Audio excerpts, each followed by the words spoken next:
Hello everyone, welcome back to another video. You are watching my YouTube channel study with Kartik. तो आज हम teaching aptitude के कुछ और क्वेश्चंस डिस्कस करेंगे। आई होप ये आपके लिए बेनिफिशियल रहेगी वीडियो। तो पहला क्वेश्चन है, वर्तमान समय में पाठ्यक्रम का निर्माण किया जाना चाहिए। जो हमारा पाठ्यक्रम है वो किस के द्वारा जो है निर्माण किया जाना चाहिए, कैसे निर्माण किया जाना चाहिए। तो ऑप्शन है आप लोगों के पास, पाठ्यक्रम विशेषज्ञों द्वारा परस्पर विचार विमर्श करके, छात्रों द्वारा परस्पर विचार विमर्श करके, सर्वोत्तम पाठ्य पुस्तकों के अनुरूप और प्रशासकों से विचार विमर्श करके। तो इसका जो राइट आंसर हो जाएगा ऑप्शन नंबर ए, पाठ्यक्रम विशेषज्ञों द्वारा परस्पर विचार विमर्श करके। इसके बाद अगला क्वेश्चन है कि हाई स्कूल में पाठ्यक्रम का मुख्य लक्ष्य होना चाहिए कि वह छात्रों की योग्यताओं में वृद्धि करे, सामाजिक आवश्यकताओं की पूर्ति करे, छात्रों की व्यक्तिगत रुचियों का शमन करे और छात्रों में नैतिक मूल्यों का विकास करे। तो ये देखने से ही पता चल रहा है कि ऑप्शन नंबर ए जो इसका राइट आंसर हो जाएगा, छात्रों की योग्यताओं में वृद्धि करे। अगला क्वेश्चन है, स्कूल में पाठ्य सहगामी क्रियाओं का आयोजन करना चाहिए जिससे छात्र पाठ्य सहगामी क्रियाएं क्या हुई, को करिकुलर एक्टिविटीज़ करवाई जानी चाहिए जिससे छात्र क्या होंगे, अनुशासनबद्ध कार्य करेंगे, अवकाश का सदुपयोग करेंगे, शारीरिक एवं सामाजिक विकास की ओर प्रेरित हों और मनोरंजनात्मक रूप से पढ़े लिखें। तो इसका जो राइट आंसर है हो जाएगा ऑप्शन नंबर सी, शारीरिक और सामाजिक विकास की ओर प्रेरित होंगे। इसके बाद अगला क्वेश्चन है, पाठ्य सहगामी क्रियाओं से एक लाभ यह भी है, पाठ्य सहगामी क्रियाएं क्या हुई, को करिकुलर एक्टिविटी। पढ़ाई के साथ साथ को करिकुलर एक्टिविटीज़ भी हमारे स्टूडेंट्स के लिए बहुत ज़्यादा ज़रूरी है। इसमें ऑप्शन है, शिक्षक व्यस्त रहते हैं, शिक्षक छात्र दोनों व्यस्त रहते हैं, आर्थिक विकास होता है और सामाजिक नैतिक विकास होता है। तो इसका जो right answer option number D हो जाएगा, सामाजिक नैतिक विकास जो है बच्चों का इससे होता है। विभिन्न बहिगामी पाठ्य क्रियाओं को विद्यालय के क्रियाकलाप में सम्मिलित किया जाना चाहिए। क्यों उनको जो है स्कूल में शामिल किया जाना चाहिए को करिकुलर एक्टिविटीज़ को, विद्यालय का नाम रोशन हो, अनुभवी व्यक्तियों को विद्यालय से जुड़ने का अवसर प्राप्त हो, विद्यालय को सरकारी अनुदान सरलता से प्राप्त हो और विद्यालय के पाठ्यक्रम को उच्च स्तरीय बनाया जा सके। तो इसका राइट आंसर हो जाएगा ऑप्शन नंबर डी, विद्यालय के पाठ्यक्रम को उच्च स्तरीय बनाया जा सके। फिर आता है, विद्यालय में दैनिक रूप से पाठ्य सहगामी क्रियाओं के आयोजन से लाभ है। तो हमारी को करिकुलर एक्टिविटीज़ को डेली बेसिस पे जो है स्कूल में करने से क्या लाभ होगा हम लोगों को। तो ऑप्शन है आप लोगों को, छात्रों के समय विकास को गतिमान बनाना, शिक्षकों को विद्यालय में मन लगाना और छात्रों का उत्तम वातावरण प्रदान करना। उपरोक्त में से कोई भी नहीं। तो इसका जो राइट आंसर हो जाएगा ऑप्शन नंबर ए, छात्रों के समय विकास को गतिमान बनाना। इसके बाद अगला क्वेश्चन है, पाठ्य सहगामी क्रियाएं आयोजित की जानी चाहिए एक छोटे छात्र समूह के लिए, प्रतिभागिवान खिलाड़ियों के लिए, सभी छात्रों के लिए और चयनित छात्रों के लिए। तो इसका जो राइट आंसर है हो जाएगा ऑप्शन नंबर सी, सभी छात्रों के लिए। तो हमारी जो पाठ्य सहगामी क्रियाएं हैं वो सभी के लिए, सभी छात्रों के लिए जो है आयोजित की जानी चाहिए। इसके बाद अगला क्वेश्चन है, विद्यालय में छात्र कमेटी का निर्माण किया जाए तो उसका मुख्य उद्देश्य क्या होगा, प्रमुख उद्देश्य क्या होगा। तो ऑप्शन है आप लोगों के पास, पाठ्यक्रम संबंधी कठिनाइयों के बारे में बताना, व्यक्तिगत समस्याओं का समाधान करना, छात्रों की विभिन्न समस्याओं से परिचित कराना और प्रभावी प्रशासन में योगदान देना। तो इसका जो राइट आंसर हो जाएगा ऑप्शन नंबर ए, पाठ्यक्रम संबंधी कठिनाइयों के बारे में बताना। क्योंकि स्टूडेंट्स को बहुत सारी जो है प्रॉब्लम्स आती हैं, तो पाठ्यक्रम से रिलेटेड जो प्रॉब्लम्स है वो छात्र कमेटी जो है टीचर्स को बता सकती है। इसके बाद अगला क्वेश्चन है, निम्नलिखित में से कौन सा कथन छात्र समिति के संदर्भ में सही है। कौन सा जो है स्टूडेंट की जो कमेटी बनेगी उसके लिए सही है। छात्रों की विद्यालय संबंधी समस्याओं का समाधान करना, विद्यालय प्रबंधन समिति स्कूल मैनेजमेंट कमेटी जो होती है को सहयोग देना, प्रधानाचार्य के कार्यों में हाथ बटाना और छात्रों में राजनीतिक मूल्य का विकास करना। तो इसका जो राइट आंसर हो जाएगा ऑप्शन नंबर ए हो जाएगा, छात्रों की विद्यालय संबंधी समस्याओं का समाधान करना। इसके बाद अगला क्वेश्चन है, विद्यालय में वार्षिक क्रिया दिवस मनाए जाते हैं। जो एनुअल स्पोर्ट्स मीट्स क्यों मनाई जाती है, छात्रों का मनोरंजन हो सके, छात्रों को पाठ्यक्रम से हटकर कुछ अलग करने का अवसर प्राप्त हो सके, छात्रों का सर्वांगीण विकास हो सके और उपरोक्त में से कोई भी नहीं। तो इसका जो राइट आंसर जो हो जाएगा ऑप्शन नंबर सी, छात्रों का सर्वांगीण विकास हो सके, जो स्टूडेंट्स हैं उनकी ओवरऑल डेवलपमेंट हो सके। इसके बाद अगला क्वेश्चन है, स्कूल क्लब की सफलता सुनिश्चित की जा सकती है छात्रों की सामाजिक आर्थिक स्तर से, छात्रों में सामुदायिक भावना के विकास से, छात्रों में आत्मनिर्भरता की भावना से और उपरोक्त में से कोई भी नहीं। तो इसका जो राइट आंसर हो जाएगा ऑप्शन नंबर बी हो जाएगा, छात्रों में सामुदायिक भावना के विकास से। अब स्कूल क्लब इसीलिए बनाए जाते हैं ताकि उनमें क्या हो, सामुदायिक भावना का विकास हो। इसके बाद अगला क्वेश्चन है, विद्यालय में संपन्न होने वाली पाठ्य सरगर्मी क्रियाओं की सफलता निहित हो सकती है विद्यालय के छात्रों की संतुष्टि से, विद्यालय के छात्रों में सहभागिता की भावना के विकास से, अनुशासन से और छात्रों में परस्पर प्रतिस्पर्धा की भावना से। तो इसका जो राइट आंसर हो जाएगा ऑप्शन नंबर ए, विद्यालय के छात्रों की संतुष्टि से जो है इस सफलता निहित हो सकती है। इसके बाद अगला क्वेश्चन है, सभी पाठ्य सहगामी क्रियाएं सहभागिता के निम्नलिखित स्तर पर संपन्न की जानी आवश्यक है। प्रोत्साहन एवं पुनर्बलन की सीमा तक, प्रतिस्पर्धा एवं प्रतिद्वंद्विता की सीमा तक, प्रतियोगिता की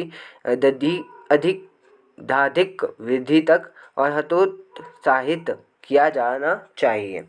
तो देखिए क्वेश्चन क्या कह रहा है कि सभी पाठ्य सहगामी क्रियाएं जो होती है वो किस स्तर तक संपन्न की जानी चाहिए। प्रोत्साहन एवं पुनर्बलन की सीमा तक, प्रतिस्पर्धा जो हमारी कॉम्पिटिटिवनेस होती है बच्चों में उसकी सीमा तक, और जो हमारी प्रतियोगिता होती है कंपटीशन में वृद्धि करके और हतोत्साहित किया जाना चाहिए। तो इसका जो राइट आंसर है ऑप्शन नंबर ए हो जाएगा, प्रोत्साहन एवं पुनर्बलन।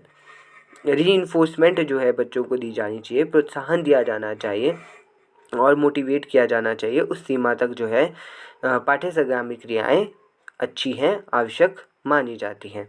इसके बाद अगला क्वेश्चन है, पाठ्य सहगामी क्रियाओं के उद्देश्य की पूर्ति के लिए यह आवश्यक है कि इन्हें न्यूनाधिक रूप से अनिवार्य कर दिया जाए, दैनिक पाठ्यक्रमों के साथ साथ संचालित किया जाए, शिक्षण अधिगम में उपयुक्त स्थान हो, उपरोक्त में से कोई भी नहीं। तो इसका जो राइट आंसर है हो जाएगा ऑप्शन नंबर बी, दैनिक पाठ्यक्रमों के साथ साथ संचालित की जाने पाठ्य सहगामी क्रियाएं जो होती है हमारी को करिकुलर एक्टिविटीज़ होती हैं वो क्या होनी चाहिए, दैनिक पाठ्यक्रमों के साथ साथ संचालित की जानी चाहिए। इसके बाद अगला क्वेश्चन है, पाठ्य सहगामी क्रियाओं के विकास में सर्वाधिक मददगार सिद्ध हो सकते हैं माता पिता एवं शिक्षक, सम्मिलित रूप से सामुदायिक कार्यकर्ता, छात्र की आधार आवश्यकता, विद्यालय के प्रबंधन अधिकारी। तो इसका जो राइट आंसर है ऑप्शन नंबर ए हो जाएगा, माता पिता एवं शिक्षक सम्मिलित रूप से, दोनों जो है मिलजुल कर ही बच्चों के विकास के लिए जो पाठ्य सहगामी क्रियाएं हैं, को करिकुलर एक्टिविटीज़ है, उनके विकास में मददगार सिद्ध हो सकते हैं। इसके बाद जो अगला क्वेश्चन है कि अध्यापक के लिए भावी शैक्षिक कार्यक्रमों की जानकारी प्राप्त करने का सर्वोत्तम साधन है जिला शिक्षा अधिकारी से बातचीत, राष्ट्रीय शिक्षा नीति का अध्ययन, शिक्षण शास्त्रों की पुस्तकों का अध्ययन और सभी विषयों का अध्ययन। इसका जो राइट आंसर हो जाएगा ऑप्शन नंबर बी हो जाएगा, राष्ट्रीय शिक्षा नीति का अध्ययन।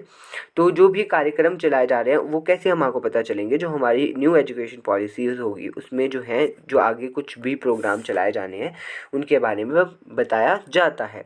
इसके बाद अगला क्वेश्चन है, अध्यापक समाज का मार्गदर्शक है, इस कारण उसे सजग होने की आवश्यकता है सामाजिक आडंबरों के प्रति, समाज के प्रतिष्ठित व्यक्तियों के प्रति, समाज की स्त्रियों के प्रति और समाज की आर्थिक उन्नति के प्रति। तो इसका जो राइट आंसर हो जाएगा ऑप्शन नंबर ए, सामाजिक आडंबरों के प्रति जो है उनके सजग होना चाहिए। अगला क्वेश्चन है, जीवन की छोटी छोटी घटनाएं तथा अनुभव भी हमें कुछ ना कुछ शिक्षा प्रदान करते हैं, इनसे हमें लाभ उठाना चाहिए। इस कथन से आप क्या समझते हैं? पूर्णतया क्या आप इससे सहमत हैं या नहीं? पूर्णतया सहमत है, पूर्ण असहमत है, संभवतः और आंशिक रूप से सहमत है। तो क्वेश्चन में कहा गया है कि जीवन की छोटी छोटी घटनाएं और अनुभव भी हमें कुछ ना कुछ शिक्षा प्रदान करते हैं। ठीक है, कुछ ना कुछ जो भी हमारी लाइफ में हो रहा होता है उससे हमें क्या मिलती है, कुछ ना कुछ शिक्षा मिलती है और हमें क्या करना चाहिए, उनका लाभ उठाना चाहिए। तो इसका राइट आंसर होगा पूर्णतया सहमत है। इसके बाद अगला है, समाचार पत्र में एक शिक्षक के नाते आप किस प्रकार के समाचार अधिक रुचि के साथ पढ़ना पसंद करेंगे? शेयर बाजार से रिलेटेड, सामाजिक लेख, राजनीतिक और सांप्रदायिक।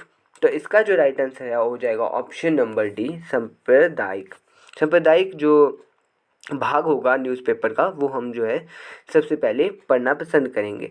सजगता और जागरूकता पैदा करने के लिए सर्वोत्तम साधन है परिवार, समाज, पुस्तकें और संगीत संबंधी। तो इसका जो राइट आंसर हो जाएगा ऑप्शन नंबर सी, पुस्तकें। जागरूकता पैदा किससे होगी हमारी, सजगता किससे पैदा होगी हमारी, पुस्तकों से, जब हम ज़्यादा से ज़्यादा जो है पुस्तकें पढ़ेंगे। इससे अगले कुछ हम छोड़ देते हैं। इसके बाद है प्रतियोगिता तथा प्रदर्शन के इस युग में अध्यापक को छात्रों के लिए पाठ्य पुस्तकों का चयन करना चाहिए। कमीशन के आधार पर, पुस्तक के आकार के आधार पर सावधानीपूर्वक छात्रों पर ही छोड़ देना चाहिए। तो इसका जो राइट आंसर हो जाएगा ऑप्शन नंबर सी, सावधानीपूर्वक जो है पाठ्य पुस्तकों का चयन किया जाना चाहिए। अध्यापक के लिए कभी कभी यह अनिवार्य हो जाता है कि वह छात्रों को दंड दे। दंड देते समय उसे अपराधी छात्र की पहचान कर लेनी चाहिए। सामूहिक दंड देना चाहिए, किसी को भी दंड नहीं देना चाहिए और दंड ही नहीं देना चाहिए। तो इसका जो राइट आंसर है हो जाएगा ऑप्शन नंबर ए, अपराधी छात्र की पहचान कर लेनी चाहिए। अगर दंड देना इतना ही अनिवार्य है, और दंड भी कैसा देना चाहिए, हमारे को फिजिकल पनिशमेंट नहीं देनी चाहिए। इसके बाद अगला क्वेश्चन है कि अध्यापक को उन सभी साधनों तथा स्थानों से ज्ञान प्राप्त करना चाहिए जहाँ से भी उपलब्ध हो। यह तब ही संभव है जब अध्यापक ज्ञान ग्रहण के प्रति सचेष्ट है, सजग है, उदासीन है और निष्क्रिय हो। तो इसका जो राइट आंसर है ऑप्शन नंबर बी हो जाएगा। तो जो टीचर है वो क्या हो, सजग हो ज्ञान प्राप्त करने के लिए। अब हमें क्या है, एक अध्यापक के रूप में हमें निरंतर पढ़ते रहना चाहिए। जहाँ से भी हमें नॉलेज मिलती है हमें वो एक्वायर करनी चाहिए।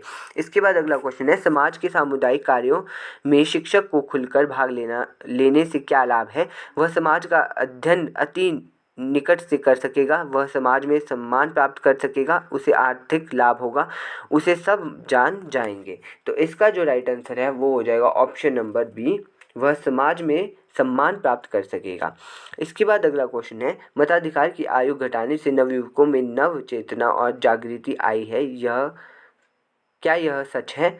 तो पहले क्या होती थी, वोट देने की उम्र 21 साल होती थी, और अब कितनी कर दी गई है, 18 वर्ष कर दी गई है।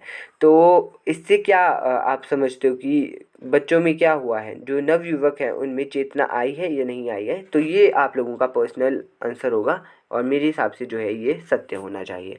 तो इसके बाद जो है अगला क्वेश्चन है कि समाज में सांप्रदायिक तनाव तथा दंगे नहीं हो यदि समाज के अंदर सभी व्यक्ति उदार हो, सजग और सतर्क हो, कट्टर धार्मिक हो और बात ना करें। तो इसका जो राइट आंसर है वो हो जाएगा ऑप्शन नंबर बी, सजग और सतर्क हो। तो इसके बाद अगला क्वेश्चन हम छोड़ देते हैं। कुछ क्वेश्चन इसमें जो है आप लोगों के इससे रिलेटेड नहीं है। तो अगला क्वेश्चन है कि क्या अध्यापक को स्थानीय राजनीति में सक्रिय भाग लेना चाहिए। अब अवश्य लेना चाहिए, नहीं लेना चाहिए, कभी कभी ही लेना चाहिए और कुछ कह नहीं सकते। तो इसका जो राइट आंसर हो जाएगा ऑप्शन नंबर बी, नहीं लेना चाहिए। तो टीचर है उसे राजनीति में भाग नहीं लेना चाहिए। इसके बाद आता है, छात्रों के साथ संपर्क स्थापना का एक प्रमुख तथा उपयोगी साधन है छात्रों के साथ खेलना, छात्रों के घर जाना, छात्रों को अपने घर बुलाना, छात्रों को ट्यूशन देना। तो इसका जो राइट आंसर है हो जाएगा ऑप्शन नंबर ए, छात्रों के साथ खेलना या फिर उनसे बातचीत करना और उन्हें को करिकुलर एक्टिविटीज़ के लिए प्रमोट करना। तो इसके बाद है, आसपास के क्षेत्रों का भ्रमण करना अध्यापक तथा छात्रों को किस बात की जानकारी देता है। समाज की, पर्यावरण की, स्थानीय इतिहास की, विषय वस्तु की। तो इसका जो राइट आंसर हो जाएगा ऑप्शन नंबर सी, स्थानीय इतिहास की। इसके बाद अगला क्वेश्चन है कि मध्यावकाश में प्रधानाचार्य अध्यापक मंडल के बीच चाय पीने आए हैं, उनके साथ अध्यापकों को किस विषय पर चर्चा करनी चाहिए। महंगाई भत्ती वृद्धि पर, राजनीतिक घटनाओं पर, शिक्षण प्रक्रिया पर और विद्यालय की समस्याओं पर। तो इसका जो राइट आंसर हो जाएगा ऑप्शन नंबर डी, विद्यालयों की समस्याओं पर। ये तो बिल्कुल ही आसान क्वेश्चन है। तो इसके बाद है, अभिभावक अध्यापक संघ अध्यापक के लिए उपयोगी होते हैं क्योंकि वे अध्यापक को देते हैं राजनीतिक सूचना, सामाजिक सूचना, छात्रों से संबंधित सूचना और धार्मिक सूचना। तो इसका जो राइट आंसर है हो जाएगा ऑप्शन नंबर सी, छात्रों से संबंधित सूचना। इसके बाद अगला क्वेश्चन है, मध्यावकाश मतलब जो हमारा लंच टाइम होता है में चाय पान के समय अध्यापकों में प्राय किस विषय पर चर्चा होनी चाहिए। ये जो ऊपर वाला क्वेश्चन है वही क्वेश्चन यहाँ पे रिपीटेड है। तो इसका जो राइट आंसर है वो हो जाएगा ऑप्शन नंबर ए, शिक्षण पर। इसके बाद अध्यापक के लिए अत्यंत ही उपयोगी है कि वह छात्रों के साथ विचार विमर्श करे, प्रधानाचार्य से नियम पूछे, साथ ही अध्यापकों के साथ बातचीत करे और ट्यूशन पढ़ाए। तो इसका जो राइट आंसर है वो हो जाएगा ऑप्शन नंबर ए, छात्रों के साथ विचार विमर्श करे। इसके बाद अगला क्वेश्चन है, शिक्षक में सजगता तब तक ही रहती है जब वह अपनी सभी प्रतिभाओं के विकास का प्रयास करे। इस हेतु उसे सभी खेल खेलने चाहिए, सभी सहगामी क्रियाओं में भाग लेना चाहिए, सभी विषय पढ़ने चाहिए, अपनी उन्नति करनी चाहिए। तो इसका जो राइट आंसर है वो हो जाएगा ऑप्शन नंबर बी, सभी सहगामी क्रियाओं में जो है भाग लेना चाहिए ताकि उन्हें क्या हो, ज़्यादा से ज़्यादा नॉलेज हो सके। इसके बाद अगला क्वेश्चन है कि अध्यापक अपने छात्रों से भी कुछ सीख सकते हैं, क्या यह सच है? तो ये जी बिल्कुल सच है, सत्य है, क्योंकि सीखने की कोई उम्र नहीं होती और हम किसी से भी कुछ भी जो है सीख सकते हैं। भोजनावकाश में छात्रों के लंच पैकेट का अध्यापक को निरीक्षण करना चाहिए, कभी नहीं, कभी कभी, प्रतिदिन और उपरोक्त सभी। तो इसका जो राइट आंसर है वो हो जाएगा ऑप्शन नंबर बी, कभी कभी। देखिए, आप लोगों से एक और क्वेश्चन पूछा जा सकता है कि जो मिड डे मील होती है, जो दिन का भोजन जो है स्कूल में दिया जाता है, तो टीचर्स को उसका निरीक्षण करना चाहिए, नहीं करना चाहिए? तो डेली बेसिस पे जो है उसका निरीक्षण करना चाहिए। ये वैसे भी स्कूलों में होता है और वैसे अगर क्वेश्चन पूछा जाए तो भी प्रतिदिन जो है करना चाहिए। इसके बाद है, अध्यापक को छात्रों की शैक्षिक उन्नति के साथ साथ छात्रों के स्वास्थ्य के प्रति भी सजग रहना चाहिए। तो क्या ये आप इससे सहमत है? पूर्णतया सहमत हैं। तो ऑप्शन नंबर ए जो है इसका राइट आंसर हो जाएगा। इसके बाद अगला क्वेश्चन है, छात्रों की शिक्षा में अध्यापक का अधिक महत्व है क्योंकि वह शिक्षा के लिए ही बना है, वह इस हेतु ही नौकरी करता है, माता पिता को इस हेतु समय नहीं मिलता और शिक्षक का कार्य को सफलतापूर्वक संपन्न कर सकता है। तो इसका जो राइट आंसर है ऑप्शन नंबर डी हो जाएगा, शिक्षक इस कार्य को सफलतापूर्वक संपन्न कर सकता है। अगला क्वेश्चन है, छात्रों को सही मार्ग एवं दिशा में अग्रसर किया जा सकता है यदि अध्यापक को हो फैशनेबल, उच्च शिक्षित, परिश्रमी और सजग। तो इसका जो राइट आंसर है हो जाएगा ऑप्शन नंबर डी, सजग। तो टीचर क्या होना चाहिए? सजग होना चाहिए ताकि वो छात्रों को सही मार्गदर्शन और सही दिशा दे सके। अध्यापक की सजगता एवं जवाबदेही की भावना छात्रों को बनाती है, परिश्रमी बनाती है, उद्दंड बनाती है, अध्ययनरत बनाती है और सामाजिक बनाती है। तो इसका जो राइट आंसर है वो हो जाएगा ऑप्शन नंबर सी, अध्ययनरत बनाती है। इसके बाद अगला क्वेश्चन है कि ऑपरेशन ब्लैकबोर्ड सरकार की एक योजना है, यह विशेष महत्व देती है। सबसे पहले तो आप लोगों को कमेंट सेक्शन में लिखना है कि ऑपरेशन ब्लैकबोर्ड कब चलाया गया था। तो इसके जो ऑप्शंस है, सभी एक शिक्षक विद्यालयों को 2 शिक्षक विद्यालयों में बदलने पर, न्यूनतम स्तर की भौतिक सुविधाएं सभी प्राथमिक विद्यालयों को प्रदान करने पर, एक समान पाठ्यक्रम सभी प्राथमिक विद्यालयों में लागू करने पर और ब्लैक बोर्ड का उपयोग सभी प्राथमिक विद्यालयों के लिए अनिवार्य किए जाने पर। तो इसका जो राइट आंसर हो जाएगा ऑप्शन नंबर बी, न्यूनतम स्तर की भौतिक सुविधाएं सभी प्राथमिक विद्यालयों को प्रदान करना। जितने भी हमारे प्राइमरी स्कूल हैं उनमें जो है एक मिनिमम लेवल की जो है भौतिक सुविधाएं जो है प्रदान करवाने के लिए ऑपरेशन ब्लैक बोर्ड जो है सरकार द्वारा चलाया गया था। इसके बाद है, राज्य स्तर पर शिक्षा प्रशासन की देखभाल करते हैं माध्यमिक शिक्षा मंडल, राज्य शैक्षणिक अनुसंधान और प्रशिक्षण परिषद, शिक्षा निर्देशालय और पंचायत। तो इसका जो राइट आंसर हो जाएगा ऑप्शन नंबर सी, शिक्षा निर्देशालय। जो एजुकेशन मिनिस्ट्री होती है वो जो है शिक्षा प्रशासन की देखभाल करती है। तो एनसीईआरटी का मुख्यालय कहाँ है? तो एनसीईआरटी का जो मुख्यालय है न्यू दिल्ली में है, मुंबई में है, जयपुर में और बेंगलोर में है। तो इसका जो राइट आंसर हो जाएगा न्यू दिल्ली। तो इसके बाद है, पर्यावरण शिक्षा का अर्थ है जो हमारे को पढ़ाई जाती है, एनवायरनमेंट एजुकेशन, वो उसका मतलब क्या है? पर्यावरण के बारे में जानकारी एवं कुशलता विकसित करना, पर्यावरण प्रदूषण रोकना, पर्यावरण संकट को पहचानना, पर्यावरण तकनीकी का विकास करना। तो इसका जो राइट आंसर है हो जाएगा ऑप्शन नंबर ए, पर्यावरण के बारे में जानकारी एवं कुशलता विकसित करना। इसके बाद अगला क्वेश्चन है, अगला क्वेश्चन हमारे इससे रिलेटेड नहीं है। तो अगला क्वेश्चन है, छात्रों में सामाजिक चेतना विकसित की जा सकती है। जो सामाजिक चेतना कैसे विकसित की जा सकती है? अध्यापक के भाषण से, विचार विमर्श से, पुस्तक पढ़ने से और समाचार पत्र पढ़ने से। तो इसका जो राइट आंसर हो जाएगा ऑप्शन नंबर बी, विचार विमर्श करके जो है छात्रों में सामाजिक चेतना विकसित की जा सकती है। इसके बाद अगला क्वेश्चन है कि दुर्जन व्यक्ति में भी कुछ ना कुछ गुण होते हैं, अध्यापकों को ऐसे व्यक्तियों के गुणों का ग्रहण कर लेना चाहिए परंतु उनके अवगुणों को नहीं। यह तब ही संभव है जब अध्यापक क्या हो, शिक्षित हो, परिश्रमी हो, सजग रहता हो और गुण ग्रहण करना चाहता हो। तो इसका जो राइट आंसर है हो जाएगा ऑप्शन नंबर सी, अध्यापक क्या हो, सजग हो। इसके बाद अगला है, वे ही अध्यापक सफल हो पाते हैं जिनमें जवाबदेही, अकाउंटेबिलिटी की भावना होती है। क्या आप इस कथन से सहमत हैं? तो हाँ जी, बिल्कुल इससे हम क्या हैं, सहमत हैं। तो इसके बाद अगला क्वेश्चन है कि संप्रेषण क्या है। संप्रेषण क्या होता है? कम्युनिकेशन होता है। तो कम्युनिकेशन क्या है? कला एवं विज्ञान, भाषाई आदान प्रदान और तकनीक। तो कम्युनिकेशन क्या है? कम्युनिकेशन जो है आप लोगों की कला और विज्ञान दोनों है, आर्ट एंड साइंस दोनों है। संप्रेषण की कुशलता के लिए बीएड में सूक्ष्म शिक्षण आवश्यक है। विभिन्न कौशलों के विकास हेतु, विविधता हेतु, पाठ पूरे करने हेतु और स्वयं के मूल्यांकन के लिए। तो इसका जो राइट आंसर हो जाएगा ऑप्शन नंबर ए, विभिन्न कौशलों के विकास हेतु। अब जब आप बीएड में आओगे तो आप लोगों को जो है स्किल सिखाई जाएगी, कौशल सिखाए जाएंगे। तो ये क्वेश्चन बड़े लेवल का है थोड़ा सा, बट यहाँ तक के जो क्वेश्चन है आप लोगों को पता होने चाहिए।